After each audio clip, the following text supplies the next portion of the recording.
शहरातील वाढत्या अतिक्रमणांवर आता थेट हातोडा चालविण्यात येत आहे।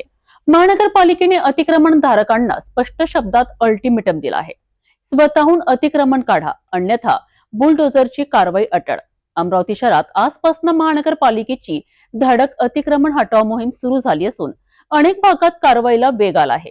शहरातील अतिक्रमणांची समस्या दिवसेंदिवस गंभीर होत चालली आहे।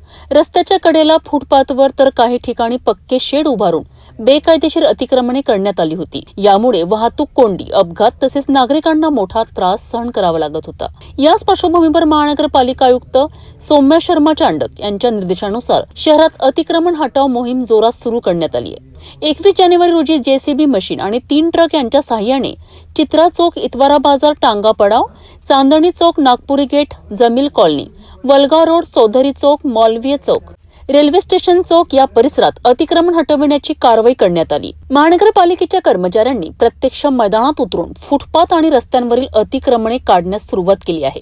काही अतिक्रमणधारकांनी प्रशासनाच्या सूचनेनंतर स्वतःहून अतिक्रमणे हटविण्यास सुरुवात केल्याचेही चित्र दिसत आहे। महानगरपालिकेने स्पष्ट केलं आहे की जोपर्यंत शहरातील रस्ते व फुटपाथ पूर्णपणे मोकळे होत नाही तोपर्यंत ही कारवाई सुरूच राहणार आहे। तसेच अतिक्रमण न काढणाऱ्यांवर महानगरपालिका प्रशासन स्वतः कारवाई करणार असून त्यांच्यावर कायदेशीर कारवाई देखील केली जाणार आहे। लवकरच शहरातील कापड बाजार आणि मुख्य व्यापारी भागातील अतिक्रमणांवरही मोठी कारवाई होणार असल्याचा इशारा देण्यात आला आहे। नागरिकांचा त्रास लक्षात घेऊनच महानगरपालिकेने ही कठोर पावले उचलल्याचे प्रशासनाचे म्हणणे आहे।